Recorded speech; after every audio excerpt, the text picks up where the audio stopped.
Hi ಎಲ್ರಿಗೂ ನಮಸ್ಕಾರ. Share marketing Kannada ಚಾನಲ್ಗೆ ನಿಮಗೆ ಸ್ವಾಗತ. ಆಗಸ್ಟ್ 30ರ ಮಾರ್ಕೆಟ್ ಅಪ್ಡೇಟ್ನ ನೋಡೋದಾದ್ರೆ ಮಾರ್ಕೆಟಲ್ಲಿ ಇವತ್ತು ಒಳ್ಳೆ ಒಂದು ಪಾಸಿಟಿವ್ ಮೊಮೆಂಟಮ್ ನಮಗೆ ನೋಡೋದಕ್ಕೆ ಸಿಕ್ಕಿದೆ. ಸೆನ್ಸೆಕ್ಸ್ 1564 ಪಾಯಿಂಟ್ಗಳ ಅಪ್ಸೈಡ್ನೊಂದಿಗೆ ಇವತ್ತು ಕ್ಲೋಸಿಂಗ್ ಅನ್ನು ಕೊಟ್ಟಿದೆ. ಹಾಗೆ ನಿಫ್ಟಿ ಕೂಡ 446 ಪಾಯಿಂಟ್ನ ಗೇನ್ನೊಂದಿಗೆ ಇವತ್ತು ಕ್ಲೋಸ್ ಆಗಿದೆ.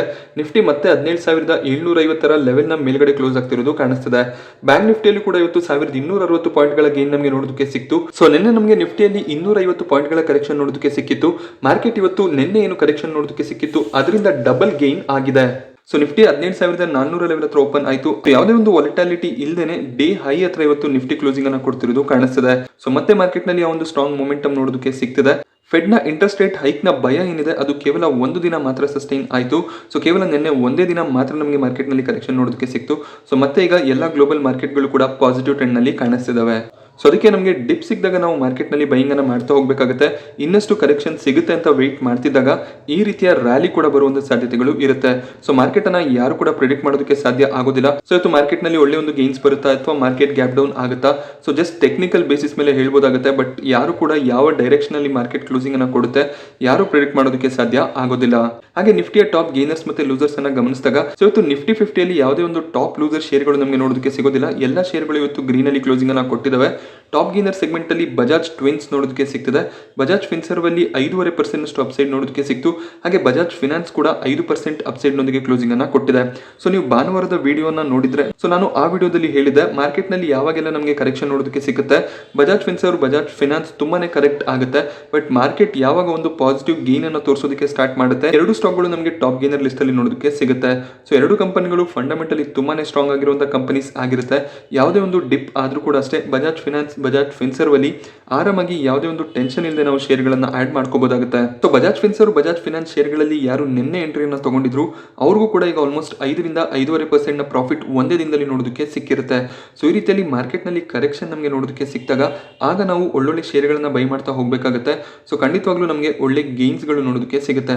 ಇಲ್ಲಿ ನೀವು ಅಬ್ಸರ್ವ್ ಮಾಡಬಹುದು ಯಾವುದೇ ಒಂದು ಟೆಕ್ನಿಕಲ್ ನ ಅವಶ್ಯಕತೆ ಇರಲಿಲ್ಲ. ಜಸ್ಟ್ ಮಾರ್ಕೆಟ್ ನ ಡಿಪ್ ಅನ್ನ ಬಳಸಿಕೊಂಡು ಒಳ್ಳೊಳ್ಳೆ ಶೇರ್ಗಳನ್ನ ಬೈ ಮಾಡೋದು ಮತ್ತೆ ಮಾರ್ಕೆಟ್ ನಲ್ಲಿ ಈ ರೀತಿಯ ಮೊಮೆಂಟಮ್ ಬಂದಾಗ ನಮಗೆ ಒಳ್ಳೆ ಒಂದು ಗೇನ್ಸ್ ನೋಡೋದಕ್ಕೆ ಸಿಗುತ್ತೆ. ಇದೇ ರೀತಿಯಲ್ಲಿ ಯಾವಾಗಲೂ ಕೂಡ ಮಾರ್ಕೆಟ್ ಬಿದ್ದ ತಕ್ಷಣ ಮತ್ತೆ ರಿಕವರ್ ಆಗೋದಿಲ್ಲ. ಕೆಲವೊಂದಿಷ್ಟು ಸಿಚುವೇಶನ್ ಗಳಲ್ಲಿ ಮಾರ್ಕೆಟ್ ಮತ್ತೆ ಡೌನ್ ಹೋಗುತ್ತೆ. ಬಟ್ ಮತ್ತೆ ಮಾರ್ಕೆಟ್ ನಲ್ಲಿ ರಿಕವರಿ ನೋಡೋದಕ್ಕೆ ಸಿಕ್ಕೇ ಸಿಗುತ್ತೆ. ಇದನ್ನ ನಾವು ನೆನಪಲ್ಲಿ ಇಟ್ಕೋಬೇಕಾಗುತ್ತೆ. ಮಾರ್ಕೆಟ್ ನಲ್ಲಿ ಯಾವುದೇ ಒಂದು ಕರೆಕ್ಷನ್ ಸಿಕ್ಕಿದ್ರು ಕೂಡ ಆ ಒಂದು ಕರೆಕ್ಷನ್ ನ ಉಪಯೋಗವನ್ನ ಪಡ್ಕೋಬೇಕಾಗುತ್ತೆ. ಹಾಗೆ ಇಂಡಸ್ಇಂಡ್ ಬ್ಯಾಂಕ್ ಕೂಡ ಇವತ್ತು ಆಲ್ಮೋಸ್ಟ್ 5% ಅಪ್ಸೈಡ್ ನೊಂದಿಗೆ ಕ್ಲೋಸಿಂಗ್ ಅನ್ನ ಕೊಟ್ಟಿದೆ. ಟೆಕ್ ಮಹೀಂದ್ರ ಮತ್ತೆ ಟಾಟಾ ಮೋಟರ್ಸ್ ಅಲ್ಲೂ ಕೂಡ 4% ಅಷ್ಟು ಅಪ್ಸೈಡ್ ನೋಡೋದಕ್ಕೆ ಸಿಕ್ತು. ಟೆಕ್ ಮಹೀಂದ್ರ ನಿನ್ನೆ ಟಾಪ್ ಲೂಸರ್ ಆಗಿತ್ತು. ನಿನ್ನೆ ಏನು ಡೌನ್ ಸೈಡ್ ಬಂದಿತ್ತು ಅದು ಇವತ್ತು ಶಾರ್ಟ್ ಕವರ್ ಆಗಿದೆ. ಹಾಗೆ ಸೆಕ್ಟರ್ ವೈಸ್ ನಾವು ಅಬ್ಸರ್ವ್ ಮಾಡಿದಾಗ ಎಲ್ಲ ಸೆಕ್ಟರ್ಗಳು ಕೂಡ ಇವತ್ತು ಗ್ರೀನ್ ಅಲ್ಲಿ ಕ್ಲೋಸಿಂಗ್ ಅನ್ನ ಕೊಟ್ಟಿದ್ದಾವೆ. Nifty financial services, Nifty bank ಹಾಗೆ ನಿಫ್ಟಿ ರಿಯಾಲಿಟಿ ಇವತ್ತು ಟಾಪ್ ಗೇನಿಂಗ್ ಸೆಕ್ಟರ್ಸ್ ಆಗಿದಾವೆ. ನಿಫ್ಟಿ ರಿಯಾಲಿಟಿಯಲ್ಲಿ ಒಳ್ಳೆ ಒಂದು ಮೊಮೆಂಟಮ್ ನೋಡೋದಕ್ಕೆ ಸಿಕ್ಕಿದೆ. DLF, ಒಬಿರಾಯ್ ರಿಯಾಲಿಟಿ ಎರಡು ಸ್ಟಾಕ್ಗಳು ತುಂಬಾ ಚೆನ್ನಾಗಿ ಪರ್ಫಾರ್ಮ್ ಮಾಡಿದಾವೆ. ನಿಫ್ಟಿ ಫಿನಾನ್ಷಿಯಲ್ ಸರ್ವಿಸಸ್ ನ ಗೇನ್ ಗೆ ಮೇಜರ್ ರೀಸನ್ ಬಜಾಜ್ ಫಿನ್ಸರ್ವ್ ಹಾಗೆ ಬಜಾಜ್ ಫಿನಾನ್ಸ್. ಎರಡು ಕೂಡ ನಿಫ್ಟಿ ಫಿನಾನ್ಷಿಯಲ್ ಸರ್ವಿಸಸ್ ನ ಪಾರ್ಟ್ ಆಗಿರುತ್ತೆ. ಹಾಗೆ ನಿಫ್ಟಿ ಬ್ಯಾಂಕ್ ಅಲ್ಲೂ ಕೂಡ ಒಳ್ಳೆ ಒಂದು ಪಾಸಿಟಿವ್ ಮೊಮೆಂಟಮ್ ಇವತ್ತು ನೋಡೋದಕ್ಕೆ ಸಿಕ್ಕಿದೆ. ಹಾಗೆ IT ಸೆಕ್ಟರ್ ಕೂಡ ರಿಕವರ್ ಆಗಿದೆ. ನಿನ್ನೆ ಏನು ನಮಗೆ ಲಾಸಸ್ ನೋಡೋದಕ್ಕೆ ಸಿಕ್ಕಿತ್ತು ಅದು ಇವತ್ತು IT ಸೆಕ್ಟರ್ ನಲ್ಲಿ ಕವರ್ ಆಗಿದೆ. ಹಣ ಗಳಿಸೋದು ಹೇಗೆ, ಯಾವೆಲ್ಲ ರೀತಿಲಿ ನಾವು ಇನ್ವೆಸ್ಟ್ಮೆಂಟ್ ಅನ್ನ ಮಾಡಬಹುದು, ಲಾಸ್ ಆಗದೆ ಇರೋ ರೀತಿಲಿ ಜಾಸ್ತಿ ರಿಟರ್ನ್ಸ್ ಪಡೆಯುವಂತ ವಿಷಯದಲ್ಲಿ ಇನ್ವೆಸ್ಟ್ಮೆಂಟ್ ಅನ್ನ ಹೇಗ್ ಮಾಡಬೇಕು. ನಾವು ಸ್ಟಾಕ್ ಮಾರ್ಕೆಟ್ ಅಲ್ಲಿ ರೆಗ್ಯುಲರ್ ಆಗಿ ಇನ್ವೆಸ್ಟ್ಮೆಂಟ್ ಅನ್ನ ಮಾಡ್ತಾ ಹೋಗ್ಬೇಕು ಅಂದಾಗ ಫೈನಾನ್ಷಿಯಲ್ ಮ್ಯಾನೇಜ್ಮೆಂಟ್ ತುಂಬಾನೇ ಇಂಪಾರ್ಟೆಂಟ್ ಆಗುತ್ತೆ. ನಾವು ದುಡ್ಡನ್ನ ಯಾವ ರೀತಿಯಲ್ಲಿ ಮ್ಯಾನೇಜ್ ಮಾಡ್ತೀವಿ ಅದು ನಮ್ಮ ಇನ್ವೆಸ್ಟ್ಮೆಂಟ್ ಜರ್ನಿಯನ್ನ ಡಿಸೈಡ್ ಮಾಡುತ್ತೆ. ರೀಸೆಂಟ್ ಆಗಿ ನಾನು ಟೋನಿ ರಾಬಿನ್ಸ್ ಅವರು ಬರೆದಿರುವಂತಹ ಮನಿ ಮಾಸ್ಟರ್ಸ್ ದ ಗೇಮ್ ಈ ಪುಸ್ತಕದ ಆಡಿಯೋ ಸಮರಿಯನ್ನ ಕುಕು FM ಆಪ್ ಅಲ್ಲಿ ಕೇಳಿದ್ದೆ. ಇನ್ವೆಸ್ಟ್ಮೆಂಟ್ ರೂಲ್ಗಳು, ಇನ್ವೆಸ್ಟ್ಮೆಂಟ್ ಮಾಡೋದಕ್ಕೆ ಮುಂಚೆ ನಾವು ಯಾವೆಲ್ಲ ಎಚ್ಚರಿಕೆಗಳನ್ನ ವಹಿಸಬೇಕು, ಫೈನಾನ್ಷಿಯಲ್ ಫ್ರೀಡಮ್ ಎಲ್ಲದರ ಬಗ್ಗೆ ಈ ಪುಸ್ತಕದಲ್ಲಿ ಕ್ಲಿಯರ್ ಆಗಿ ಎಕ್ಸ್ಪ್ಲನೇಷನ್ ಅನ್ನ ಕೊಟ್ಟಿದ್ದಾರೆ. ಕುಕು FM ಆಪ್ ಅಲ್ಲಿ ಇದೇ ರೀತಿಯ 10,000 ಗಂಟೆಗೂ ಹೆಚ್ಚಿನ ಕಾಲದ ಆಡಿಯೋ ಸಮರೀಸ್ ಅವೈಲೇಬಲ್ ಇದೆ. ಕುಕು FM ಆಪ್ ಗೆ ಪ್ಲೇಸ್ಟೋರ್ ನಲ್ಲಿ 4.5 ಸ್ಟಾರ್ ನ ರೇಟಿಂಗ್ ಕೂಡ ಇದೆ. ಕುಕು FM ಆಪ್ ನ 1 ವರ್ಷದ ಸಬ್ಸ್ಕ್ರಿಪ್ಷನ್ $399 ಆಗುತ್ತೆ. SHMK50 ಈ ಒಂದು ಕೂಪನ್ ಕೋಡ್ ಅನ್ನು ನೀವು ಬಳಸ್ಕೊಂಡ್ರೆ $399 ಕಂಟೆಂಟ್ ಅನ್ನ $199 ಎಂಜಾಯ್ ಮಾಡಬಹುದಾಗುತ್ತೆ. ಆಪ್ ಅನ್ನ ಡೌನ್ಲೋಡ್ ಮಾಡ್ಕೊಳ್ಳೋದಕ್ಕೆ ಲಿಂಕ್ ಮತ್ತೆ ಕೂಪನ್ ಕೋಡ್ ನಿಮಗೆ ಡಿಸ್ಕ್ರಿಪ್ಷನ್ ಬಾಕ್ಸ್ ಹಾಗೆ ಕಮೆಂಟ್ ಸೆಕ್ಷನ್ ಅಲ್ಲಿ ಅವೈಲೇಬಲ್ ಇರುತ್ತೆ. LIC IPO ಬಂದು LIC ಮಾರ್ಕೆಟ್ ನಲ್ಲಿ ಲಿಸ್ಟ್ ಆದಾಗ ಮೋಸ್ಟ್ ವ್ಯಾಲ್ಯೂಡ್ ಕಂಪನಿಗಳ ಲಿಸ್ಟ್ ನಲ್ಲಿ LIC 6ನೇ ಸ್ಥಾನದಲ್ಲಿ ಇತ್ತು. ಈಗ LIC 11ನೇ ಸ್ಥಾನಕ್ಕೆ ಹೋಗಿದೆ. LIC ಅನ್ನ ಬಜಾಜ್ ಫಿನಾನ್ಸ್ ಹಾಗೆ ಅದಾನಿ ಟ್ರಾನ್ಸ್ಮಿಷನ್ ಶೇರ್ಗಳು ಓವರ್ಟೇಕ್ ಮಾಡಿದವೆ. ಬಜಾಜ್ ಫಿನಾನ್ಸ್ ಈಗ 9ನೇ ಮೋಸ್ಟ್ ವ್ಯಾಲ್ಯೂಡ್ ಕಂಪನಿ ಆಗಿದೆ. ಹಾಗೆ ಅದಾನಿ ಟ್ರಾನ್ಸ್ಮಿಷನ್ 10ನೇ ಟಾಪ್ ಮೋಸ್ಟ್ ವ್ಯಾಲ್ಯೂಡ್ ಕಂಪನಿ ಆಗಿರುತ್ತೆ. ಸೊ ಈ ಒಂದು ರ್ಯಾಂಕಿಂಗ್ ಏನಿದೆ ಆಗಾಗ ಚೇಂಜ್ ಆಗ್ತಿರುತ್ತೆ. ಕಂಪನಿಯ ಶೇರ್ ಪ್ರೈಸ್ ಯಾವ ರೀತಿಯಲ್ಲಿ ಟ್ರೇಡ್ ಆಗುತ್ತೆ ಅದರ ಬೇಸಿಸ್ ಮೇಲೆ ಕಂಪನಿಯ ಮಾರ್ಕೆಟ್ ಕ್ಯಾಪ್ ಡಿಸೈಡ್ ಆಗುತ್ತೆ. ಸೊ ಆಗ ನಮಗೆ ಈ ಒಂದು ಲಿಸ್ಟ್ ಚೇಂಜ್ ಆಗೋದು ಕಾಣಿಸುತ್ತೆ. ಸದ್ಯಕ್ಕೆ ಈಗ Reliance industries top most company ಆಗಿರುತ್ತೆ. 18 ಲಕ್ಷ ಕೋಟಿಯ ಮಾರ್ಕೆಟ್ ಕ್ಯಾಪ್ ಅನ್ನ ರಿಲಯನ್ಸ್ ಹೊಂದಿದ್ದಾರೆ. ಸೊ ಅದಾದ್ಮೇಲೆ ನೆಕ್ಸ್ಟ್ ಪ್ಲೇಸ್ ಅಲ್ಲಿ ನಮಗೆ TCS ನೋಡೋದಕ್ಕೆ ಸಿಗುತ್ತೆ. 3ನೇ ಸ್ಥಾನದಲ್ಲಿ HDFC ಬ್ಯಾಂಕ್ ಇದೆ. ಸೊ ಬಜಾಜ್ ಫಿನ್ಸರ್ವ್ ಅಲ್ಲಿ ಇವತ್ತು 5.5% ಗೇನ್ ನೋಡೋದಕ್ಕೆ ಸಿಕ್ತು. ಇದಕ್ಕೆ ಮೇಜರ್ ರೀಸನ್ ಬಜಾಜ್ ಫಿನ್ಸರ್ವ್ ನ ಬೋರ್ಡ್ ಬೋನಸ್ ಮತ್ತೆ ಸ್ಪ್ಲಿಟ್ ಅನ್ನು ಅನೌನ್ಸ್ ಮಾಡಿದ್ರು. 1:1 ರೇಷಿಯೋದಲ್ಲಿ ಬೋನಸ್ ಹಾಗೇನೆ 5:1 ರೇಷಿಯೋದಲ್ಲಿ ಸ್ಟಾಕ್ ಸ್ಪ್ಲಿಟ್ ಅನ್ನು ಅನೌನ್ಸ್ ಮಾಡಿದ್ರು. ಈ ಒಂದು ಬೋನಸ್ ಮತ್ತೆ ಸ್ಟಾಕ್ ಸ್ಪ್ಲಿಟ್ ಗೆ ಈಗ ಬೋರ್ಡ್ ರೆಕಾರ್ಡ್ ಡೇಟ್ ಅನ್ನು ಫಿಕ್ಸ್ ಮಾಡಿದ್ದಾರೆ. ಸೆಪ್ಟೆಂಬರ್ 14 ರೆಕಾರ್ಡ್ ಡೇಟ್ ಆಗಿರುತ್ತೆ. ಸೊ ಸೆಪ್ಟೆಂಬರ್ 13ಕ್ಕೆ ನಮಗೆ ಪ್ರೈಸ್ ಕರೆಕ್ಷನ್ ನೋಡೋದಕ್ಕೆ ಸಿಗುತ್ತೆ. ಸೊ ನೀವು ಸೆಪ್ಟೆಂಬರ್ 13ರವರೆಗೂ ಶೇರ್ಗಳನ್ನ ಹೋಲ್ಡ್ ಮಾಡ್ಕೋಬೇಕಾಗುತ್ತೆ. ಆಗ ನಿಮಗೆ ಬೋನಸ್ ಶೇರ್ಗಳು ಹಾಗೆ ಸ್ಪ್ಲಿಟ್ ಶೇರ್ಸ್ಗಳು ಅವೈಲೇಬಲ್ ಆಗುತ್ತೆ. ಸೊ ಸ್ಪ್ಲಿಟ್ ಬೋನಸ್ ನಾನು ಹೋಲ್ಡ್ ಮಾಡ್ಕೊಳ್ಳಲ್ಲ ಅಂದಾಗ 12ನೇ ತಾರೀಕು ನೀವು ಶೇರ್ಗಳನ್ನ ಸೆಲ್ ಮಾಡಿ ಅಲ್ಲಿ ಪ್ರಾಫಿಟ್ಸ್ ಅನ್ನ ಬುಕ್ ಮಾಡ್ಕೋಬೇಕಾಗುತ್ತೆ. ಯಾಕೆಂದ್ರೆ ಬೋನಸ್ ಶೇರ್ಗಳು ಸ್ಪ್ಲಿಟ್ ಶೇರ್ಗಳು ಕ್ರೆಡಿಟ್ ಆಗೋದಕ್ಕೆ 15 ರಿಂದ 20 ದಿನದ ಸಮಯ ಬೇಕಾಗಬಹುದು. ಸೊ ಅಲ್ಲಿವರೆಗೂ ನೀವು ಶೇರ್ಗಳನ್ನ ಹೋಲ್ಡ್ ಮಾಡ್ಕೊಳ್ಳಲ್ಲ ಅಂದಾಗ ಅದಕ್ಕೂ ಮುಂಚೆ ಸೆಲ್ ಮಾಡೋದು ಒಳ್ಳೇದು. ಸೊ ಈಗ ಬಜಾಜ್ ಫಿನ್ಸರ್ವ್ 17,000 ಲೆವೆಲ್ ಅಲ್ಲಿ ಟ್ರೇಡ್ ಆಗ್ತಿದೆ. ಸೊ 5:1 ರೇಷಿಯೋದಲ್ಲಿ ಸ್ಟಾಕ್ ಸ್ಪ್ಲಿಟ್ ಆಗುತ್ತೆ.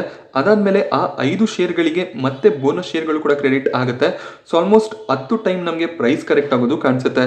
ಬಜಾಜ್ ಫಿನ್ಸರ್ವ್ 1700 ಪ್ರೈಸ್ ಅಲ್ಲಿ ಟ್ರೇಡ್ ಆಗೋದಕ್ಕೆ ಸ್ಟಾರ್ಟ್ ಆಗುತ್ತೆ. ಸೊ ಯಾವಾಗ ಕಂಪನಿ 1700 ರೇಂಜ್ ಅಲ್ಲಿ ಟ್ರೇಡ್ ಆಗೋದಕ್ಕೆ ಸ್ಟಾರ್ಟ್ ಆಗುತ್ತೆ ಆಗ ಇನ್ನಷ್ಟು ಇನ್ವೆಸ್ಟ್ಮೆಂಟ್ ಬಜಾಜ್ ಫಿನ್ಸರ್ವ್ ಅಲ್ಲಿ ಬರುವಂತ ಸಾಧ್ಯತೆಗಳು ಇರುತ್ತೆ. ಈಗ ಬಜಾಜ್ ಫಿನ್ಸರ್ವ್ 15,000 16,000 ರೇಂಜ್ ಅಲ್ಲಿ ಇರೋದ್ರಿಂದ ತುಂಬಾ ಜನ ರಿಟೇಲ್ ಇನ್ವೆಸ್ಟರ್ಸ್ ಗಳು ಬಜಾಜ್ ಫಿನ್ಸರ್ವ್ ಅನ್ನ ಬೈ ಮಾಡ್ಕೊಳ್ಳೋದಿಲ್ಲ. ಬಟ್ ಯಾವಾಗ ಶೇರ್ ಪ್ರೈಸ್ 1700ಕ್ಕೆ ಇಳಿಯುತ್ತೆ ಆಗ ತುಂಬಾ ಜನ ಇನ್ವೆಸ್ಟರ್ಸ್ ಗಳು ಈ ಒಂದು ಸ್ಟಾಕ್ ನಲ್ಲಿ ಇಂಟ್ರೆಸ್ಟ್ ಅನ್ನ ತೋರಿಸ್ತಾರೆ. ಆ ಒಂದು ರೀಸನ್ ಇಂದ ಕಂಪನಿ ಶೇರ್ ಅನ್ನ ಸ್ಪ್ಲಿಟ್ ಮಾಡ್ತಿದ್ದಾರೆ ಹಾಗೆ ಬೋನಸ್ ಅನ್ನ ಕೂಡ ಕೊಡ್ತಿದ್ದಾರೆ. ಸೊ ಇಲ್ಲಿ ನೀವು 10:1 ಸ್ಪ್ಲಿಟ್ ಮಾಡಬಹುದಿತ್ತಲ್ಲ ಅಂತ ಕೇಳಬಹುದು. ಸೊ ಬಜಾಜ್ ಫಿನ್ಸರ್ವ್ ನ ಫೇಸ್ ವ್ಯಾಲ್ಯೂ 5. ಸೊ ಅವರು 5:1 ರೇಷಿಯೋದಲ್ಲಿ ಮಾತ್ರ ಸ್ಪ್ಲಿಟ್ ಮಾಡೋದಕ್ಕೆ ಸಾಧ್ಯ ಆಗುತ್ತೆ. ಆ ಒಂದು ರೀಸನ್ ಇಂದ ಬಜಾಜ್ ಫಿನ್ಸರ್ವ್ ಬೋನಸ್ ಗಳನ್ನ ಕೂಡ ಇಶ್ಯೂ ಮಾಡ್ತಿದ್ದಾರೆ. ನಜಾರಾ ಟೆಕ್ ಅಲ್ಲೂ ಕೂಡ ಇವತ್ತು 5% ಗೇನ್ ನಮಗೆ ನೋಡೋದಕ್ಕೆ ಸಿಕ್ತು. ಇದಕ್ಕೆ ಮೇಜರ್ ರೀಸನ್ US ನ ಒಂದು ಕಂಪನಿಯನ್ನು ಇವರು ಕಂಪ್ಲೀಟ್ ಆಗಿ ಅಕ್ವೈರ್ ಮಾಡ್ತಿದ್ದಾರೆ. $10.4 ಮಿಲಿಯನ್ ಈ ಒಂದು ಅಕ್ವಿಸಿಷನ್ ಆಗ್ತಾ ಇದೆ. US children's interactive entertainment company ಆಗಿರುವಂತಹ ವೈಲ್ಡ್ ವರ್ಕ್ಸ್ ಅನ್ನ ಇವರು ಅಕ್ವೈರ್ ಮಾಡ್ಕೋತಿದ್ದಾರೆ. ನಜಾರಾ ಟೆಕ್ ಮೇಜರ್ ಆಗಿ ಒಂದು ಗೇಮಿಂಗ್ ಕಂಪನಿ ಆಗಿರುತ್ತೆ.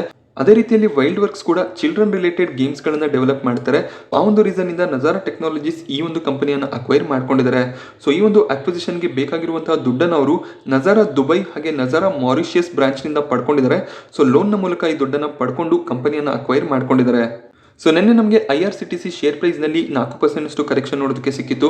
ಮತ್ತೆ ಇವತ್ತು ಮಾರ್ಕೆಟ್ ನ ಒಂದು ಪಾಸಿಟಿವ್ ಮೂಮೆಂಟಮ್ ನ ರೀಸನ್ ಇಂದ IRCTC 2% ಗೇನ್ ಆಗಿದೆ.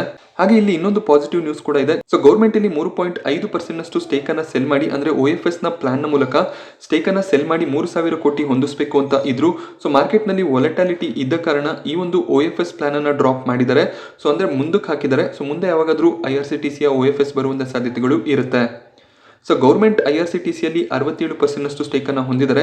ಇದರಲ್ಲಿ 3.5% ಸ್ಟೇಕ್ ಅನ್ನ ಕಮ್ಮಿ ಮಾಡಬೇಕು ಅಂತ ಗೌರ್ಮೆಂಟ್ ಅನ್ಕೊಂಡಿದ್ರು. ಸೊ ಯಾವಾಗ OFS ಬರುತ್ತೆ ಕರೆಂಟ್ ಮಾರ್ಕೆಟ್ ಪ್ರೈಸ್ ಏನು ನಮಗೆ ನಡೀತಿದೆ ಆ ಒಂದು ಪ್ರೈಸ್ ಗಿಂತ ಕೆಳಗಡೆ OFS ಇಶ್ಯೂ ಆಗುತ್ತೆ. ಆ ಒಂದು ರೀಸನ್ ಇಂದ ಅದು ಯಾವಾಗಲೂ ಕೂಡ ಸ್ಟಾಕ್ ಗೆ ಸ್ವಲ್ಪ ನೆಗೆಟಿವ್ ಆಗ್ಬೋದು. ಸೊ ಈಗ OFS ಪ್ಲಾನ್ ಡ್ರಾಪ್ ಆಗಿರೋದು ಕೂಡ IRCTC ಗೆ ಪಾಸಿಟಿವ್ ಆಗುತ್ತೆ. ಸೊ ನಿನ್ನೆ IRCTC ಕಡೆಯಿಂದ ಕ್ಲಾರಿಫಿಕೇಶನ್ ಬಂದಿತ್ತು ಡೇಟಾ ಮಾನಿಟೈಸೇಷನ್ ಪ್ಲಾನ್ ಅನ್ನು ಕೂಡ ಡ್ರಾಪ್ ಮಾಡಿದೀವಿ ಅಂತ. ಸೊ ಅದು ಸ್ವಲ್ಪ ಮಟ್ಟಿಗೆ ನೆಗೆಟಿವ್ ಕೂಡ ಆಗುವಂತ ಸಾಧ್ಯತೆ ಇರುತ್ತೆ. ಹಾಗೆ IPO ವಿಚಾರಕ್ಕೆ ಬಂದಾಗ ಡ್ರೀಮ್ ಫೋಕ್ಸ್ ನ ಗ್ರೇ ಮಾರ್ಕೆಟ್ ಪ್ರೀಮಿಯಂ ಸ್ಟೇಬಲ್ ಆಗಿದೆ. 100 ರಿಂದ 105 ರೂಪಾಯಿಯ ಗ್ರೇ ಮಾರ್ಕೆಟ್ ಪ್ರೀಮಿಯಂ ಕಾಣಿಸ್ತಿದೆ. ಮಾರ್ಕೆಟ್ ನ ಇವತ್ತಿನ ಪರ್ಫಾರ್ಮೆನ್ಸ್ ನ ನಂತರ ನಾಳೆ ಮತ್ತೆ ಗ್ರೇ ಮಾರ್ಕೆಟ್ ಪ್ರೀಮಿಯಂ ಇನ್ನಷ್ಟು ಜಾಸ್ತಿ ಆದ್ರೂ ಕೂಡ ಆಶ್ಚರ್ಯ ಪಡಬೇಕಾಗಿಲ್ಲ. 4,600 ರೂಪಾಯಿಗೂ ಹೆಚ್ಚಿನ ಗೇನ್ಸ್ ಅನ್ನ ನಾವು ಎಕ್ಸ್ಪೆಕ್ಟ್ ಮಾಡಬಹುದಾಗುತ್ತೆ. ಒಳ್ಳೆ ಒಂದು ಲಿಸ್ಟಿಂಗ್ ಅನ್ನೇ ಡ್ರೀಮ್ ಫೋಕ್ಸ್ ಅಲ್ಲಿ ಎಕ್ಸ್ಪೆಕ್ಟ್ ಮಾಡಬಹುದು. ಗೌತಮ್ ಅದಾನಿ ಈಗ ವಿಶ್ವದ 3ನೇ ಅತಿ ದೊಡ್ಡ ಶ್ರೀಮಂತ ವ್ಯಕ್ತಿ ಆಗಿದ್ದಾರೆ. ಸೊ ಈಗ ಎಲಾನ್ ಮಸ್ಕ್ ವಿಶ್ವದ ಅತಿ ಶ್ರೀಮಂತ ವ್ಯಕ್ತಿ. ಅವರ ನಂತರ ನಮಗೆ ಅಮೆಜಾನ್ ನ ಜೆಫ್ ಬೆಜೋಸ್ ನೋಡೋದಕ್ಕೆ ಸಿಗ್ತಾರೆ. 3ನೇ ಸ್ಥಾನದಲ್ಲಿ ಗೌತಮ್ ಅದಾನಿ ನೋಡೋದಕ್ಕೆ ಸಿಗ್ತಾರೆ. ಅದಾನಿ ಗ್ರೂಪ್ ನ ಶೇರ್ ಗಳಲ್ಲಿ ಒಳ್ಳೆ ಒಂದು ಮೊಮೆಂಟಮ್ ನಮಗೆ ನೋಡೋದಕ್ಕೆ ಸಿಗ್ತದೆ. ಸೊ ಆ ಒಂದು ರೀಸನ್ ಇಂದ ಇವರ ವೆಲ್ತ್ ಕೂಡ ಇನ್ಕ್ರೀಸ್ ಆಗ್ತಿದೆ. ಅದಾನಿ ಗ್ರೂಪ್ ನ ಕಂಪನಿಗಳಲ್ಲಿ ಒಳ್ಳೆ ಒಂದು ಶೇರ್ ಹೋಲ್ಡಿಂಗ್ ಅನ್ನ ಗೌತಮ್ ಅದಾನಿ ಹೊಂದಿದ್ದಾರೆ. ಶೇರ್ ಪ್ರೈಸ್ ನಲ್ಲಿ ಯಾವಾಗೆಲ್ಲ ಒಳ್ಳೆ ಒಂದು ಪಾಸಿಟಿವ್ ಟ್ರೆಂಡ್ ನಮಗೆ ನೋಡೋದಕ್ಕೆ ಸಿಗುತ್ತೆ ಆಗ ಗೌತಮ್ ಅದಾನಿ ಅವರ ವೆಲ್ತ್ ಕೂಡ ಜಾಸ್ತಿ ಆಗೋದು ಕಾಣಿಸುತ್ತೆ. ಏಷ್ಯಾದ ಯಾವುದೇ ಒಬ್ಬ ಶ್ರೀಮಂತ ವ್ಯಕ್ತಿ ಟಾಪ್ 3 ಸ್ಥಾನಕ್ಕೆ ಇದುವರೆಗೂ ಕೂಡ ಹೋಗಿರಲಿಲ್ಲ. ಜಾಕ್ಮಾ ಆಗಿರ್ಬೋದು ಅಂಬಾನಿ ಆಗಿರ್ಬೋದು ಟಾಪ್ 3 ಸ್ಥಾನಕ್ಕೆ ಹೋಗಿರಲಿಲ್ಲ. ಸೊ ಏಷ್ಯಾದ ಮೊದಲನೇ ವ್ಯಕ್ತಿ ಕೂಡ ಇವರು ಆಗ್ತಾರೆ. SRF ಶೇರ್ ಪ್ರೈಸ್ ಅಲ್ಲಿ ಕೂಡ ಇವತ್ತು 5% ಗೇನ್ ನಮಗೆ ನೋಡೋದಕ್ಕೆ ಸಿಕ್ತು. ಇದಕ್ಕೆ ಮೇಜರ್ ರೀಸನ್ ಇವರು ಹೊಸ ಒಂದು ಪ್ರಾಜೆಕ್ಟ್ ಅನ್ನ ಸ್ಟಾರ್ಟ್ ಮಾಡ್ಕೊಂಡಿದ್ದಾರೆ. 446 ಕೋಟಿಯ ಪ್ರಾಜೆಕ್ಟ್ ಆಗಿರುತ್ತೆ ಇದು. ಹಾಗೆ ಇಂದೋರ್ನಲ್ಲಿ ಹೊಸ ಒಂದು ಫೆಸಿಲಿಟಿಯನ್ನು ಕೂಡ ಇವರು ಸ್ಟಾರ್ಟ್ ಮಾಡಬೇಕು ಅಂತ ಇದ್ದಾರೆ. 200 ಮೆಟ್ರಿಕ್ ಟನ್ ಸ್ಪೆಷಾಲಿಟಿ ಪ್ರಾಡಕ್ಟ್ ಗಳನ್ನ ಮ್ಯಾನುಫ್ಯಾಕ್ಚರ್ ಮಾಡೋದಕ್ಕೆ ಹೊಸ ಒಂದು ಫೆಸಿಲಿಟಿ ಕೂಡ ಸದ್ಯದಲ್ಲೇ ಪ್ರಾರಂಭ ಆಗುತ್ತೆ. ಸೊ ಈ ಒಂದು ಪಾಸಿಟಿವ್ ನ್ಯೂಸ್ನಿಂದ ಇವತ್ತು ಸ್ಟಾಕ್ನಲ್ಲಿ ಒಳ್ಳೆ ಒಂದು ಮೊಮೆಂಟಮ್ ನಮಗೆ ನೋಡೋದಕ್ಕೆ ಸಿಕ್ತು. ಸ್ಪೆಷಾಲಿಟಿ ಕೆಮಿಕಲ್ ಸೆಗ್ಮೆಂಟ್ನಲ್ಲಿ ಕೆಲಸ ಮಾಡುವಂಥ ಕಂಪನಿ ಆಗಿರುತ್ತೆ SRF. ಸೊ ಖಂಡಿತವಾಗ್ಲೂ ಲಾಂಗ್ ಟರ್ಮ್ಗೂ ಕೂಡ SRF ಒಳ್ಳೆ ಒಂದು ಆಯ್ಕೆ ಆಗುತ್ತೆ. ಸೊ ನಾನಿವತ್ತು ನಿಮಗೆ ಮಾರ್ಕೆಟ್ನ ಬಗ್ಗೆ ಕೊಟ್ಟಂಥ ಇನ್ಫಾರ್ಮೇಷನ್ ಇಷ್ಟ ಆದರೆ ವಿಡಿಯೋನ ಲೈಕ್ ಮಾಡಿ, ಹಾಗೆ ಇದೇ ರೀತಿಯ ಮಾರ್ಕೆಟ್ ಅಪ್ಡೇಟ್ಸ್ಗಳಿಗೋಸ್ಕರ ಚಾನಲ್ನ ಸಬ್ಸ್ಕ್ರೈಬ್ ಮಾಡೋದು ಮರಿಬೇಡಿ. Thank you friends.